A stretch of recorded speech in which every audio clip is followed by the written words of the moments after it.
Hello friends, welcome to Prerna Society of Technical Education and Research. आज हम बात करने जा रहे हैं use of this and that, these and those.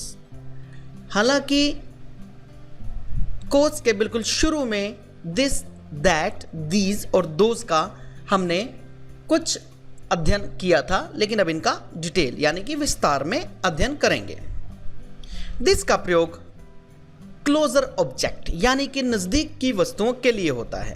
इसके ठीक विपरीत दैट का प्रयोग जो ऑब्जेक्ट, जो वस्तुएं हमसे दूर हों, उसके लिए प्रयोग होता है। दिस का प्रयोग वर्तमान बातचीत के लिए होता है, यानी कि फॉर प्रेजेंट टॉकिंग के लिए दिस का प्रयोग होता है, और पास्ट टॉकिंग के लिए यानी कि ऐसी बातचीत जो भूतकाल में की जा रही हो, उसके लिए दैट का प्रयोग होता है। दिस का प्रयोग या दैट का प्रयोग लोगों का परिचय करवाने के लिए होता है, इंट्रोड्यूसिंग पीपल। टेलीफोनिक कन्वर्सेशन में भी इसका प्रयोग होता है, और टॉकिंग अबाउट आइडियाज यानी कि किसी भी आइडिया के बारे में बात करते टाइम, किसी भी विचार के बारे में जब हम कोई बातचीत करते हैं तो उसके लिए भी हमारे पास इसका प्रयोग होता है। अब इसको उदाहरण की सहायता से समझते हैं। दिस का प्रयोग क्लोजर ऑब्जेक्ट के लिए और दैट का प्रयोग अवे ऑब्जेक्ट के लिए, फार अवे ऑब्जेक्ट के लिए दैट का प्रयोग कैसे होगा।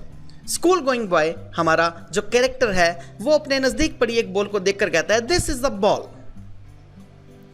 और वही कैरेक्टर हमारा जब अपने से दूर पड़ी बॉल, जो कि आप तीर के निशान से देख रहे हैं, जो कि उससे दूर पड़ी है इस समय राइट हैंड साइड में देखकर, राइट हैंड साइड से हमारा कैरेक्टर देखकर कहता है कि दैट इज द बॉल, यानी कि वही ऑब्जेक्ट जो नजदीक था उसके लिए हमारे पास यूज हुआ दिस इज द बॉल, वही ऑब्जेक्ट जो हमसे दूर है उसके लिए प्रयोग हुआ that is a ball.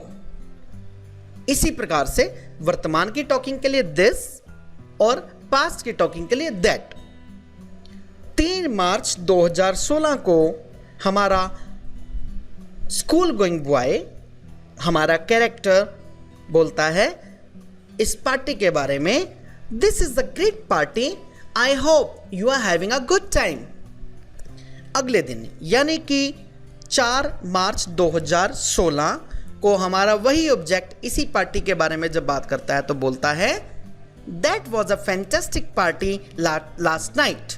Means कि यहां पर पास्ट टॉकिंग की गई, पास्ट के बारे में बात की गई। दिस और दैट का प्रयोग लोगों का परिचय करवाने के लिए। हमारा स्कूल गोइंग बॉय दूसरे कैरेक्टर से परिचय करवाता है। एक कैरेक्टर का नाम राम, हमारे स्कूल गोइंग बॉय इस कैरेक्टर का नाम विजय, और राइट हैंड साइड पर जो कैरेक्टर है उसका नाम सीता। तो विजय बोलता है सीता दिस इज राम, यानी कि विजय ने सीता को राम के साथ परिचय करवाया, और उसके बाद सीता बोली इज दैट राम, अच्छा क्या ये राम है, आई नो हिज सिस्टर, मैं इसकी सिस्टर को यानी इसकी बहन को जानती हूं। टेलीफोनिक कन्वर्सेशन के बारे में बात करने के लिए दिस और दैट का प्रयोग। Hello is that Ravi, no this is Shyam here, I am not Ravi. Ideas के बारे में बात करने के लिए दिस और दैट का प्रयोग। Let's go to the party, what do you think about that, you should join our team, what do you think about this, we learn English every day, what do you think about this। अब हम बात करेंगे these और those की। जैसा कि मैंने आपको पहले बताया कि जो भी वस्तु हमारे नज़दीक हो, यानी कि जब भी हमारे पास एक से ज़्यादा वस्तुएं हमारे नज़दीक हों उसके लिए these का प्रयोग होगा, और अगर जो एक वस्तु हमारे नज़दीक हो उसके लिए this का प्रयोग होगा। ठीक, सिंपली नज़दीक पड़ी एक से ज़्यादा वस्तुओं की बात करने के लिए हम दीज का प्रयोग करेंगे। चित्र में देखिएगा, दीज आर बॉल्स, हमारा वही कैरेक्टर बोलता है दीज आर बॉल्स, और उसके नज़दीक 3 बॉल्स पड़ी हुई हैं। दूर पड़ी वस्तुओं की बात करने के लिए दोज का प्रयोग होता है, जैसे दोज आर बॉल्स। दिस और दैट के लिए दोबारा से तीनों कैरेक्टर राम, विजय और सीता।